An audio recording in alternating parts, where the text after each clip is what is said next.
मग असा पोळपट आहे ना लवकर खराबच होत नाही। नमस्ते। तर बघा माझा पोळीपाट खराब झाला होता, तर मग मी नवीन पोळपट आणलाय, तर तेच मी तुम्हाला दाखवते तो कसा वापरायचा। तर बघा हे असा पोळपट आहे ना आपण घ्यायचा नाही, याला अंगचे पाय नाही येत। हा बघा हे असं एकदम याचे पाय निघतात आणि याला बघा अशी मध्ये भेग पण गेलेली आहे अशी। तर हा माझा खराब झालाय, तर मी नवीन पोळपट आणलाय। तर तो कसा वापरायचा, तर हे तर शुद्ध भाषेत पोळीपाट म्हणतात, तर आपण रेग्युलर त्याला पोळपटच म्हणतो। तर मी सुद्धा आज हा नवीन पोळपट आणलाय। तर बघा याला अंगचेच पाय आहेत, तर काही याला अंगचे असे 3 पाय असतात, तर याला बघा पाय नाही आहेत, अशी गोल डिझाईन तयार करून घेतलेली आहे अंगची।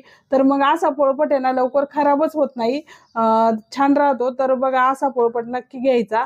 आणि तर तो वापरायचा कसा, तर वापरण्याच्या आधी काय करायचं, आमचा हळद घ्यायची, म्हणजे अशी हळद घ्यायची आणि हळदीमध्ये ना आपण जे तेल वापरतो भाजीला गोडे तेल ते टाकून घ्यायचं आणि हे पूर्णपणे मिक्स करायचं।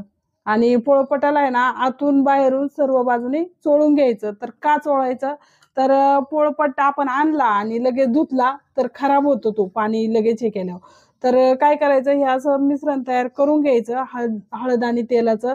आणि हे बघा या पद्धतीने असं पूर्ण पोळपटाला आहे ना आतून बाहेरून सर्व बाजूने लावून घ्यायचं। कारण मग आहे ना पोळपटाला आहे ना अजिबात चिरा जात नाही। तर लावून ठेवल्यानंतर आहे ना हे असंच 2 दिवस आहे ना ठेवून द्यायचं। आणि 2 दिवसानंतर काय करायचं, पाण्याखाली धुवून घ्यायचं आणि मीठ चोळून आहे ना मग चांगलं असं हे करून घ्यायचं, असं घासून घ्यायचं। तर मग त्यावरची पॉलिश वगैरे आहे ना सर्व निघून जाते आणि पोळपटाला आहे ना अजिबात चिरा जात नाही आणि पोळपट मग आपला एकदम वापरण्यासाठी चांगला होतो। त्या ठिकाणी हळद आणि तेल पूर्णपणे पोळपटाला लावून झाले, तर बाहेरून पण लावले आतून पण लावले। तर या पद्धतीने बघा तुम्ही सुद्धा आहे ना असा पोळपट असाच पोळपट खरेदी करा आणि आणल्यानंतर बघा या पद्धतीने असं तेल आणि हळद लावून घ्यायची, तर पोळपट आपला खराबच होत नाही।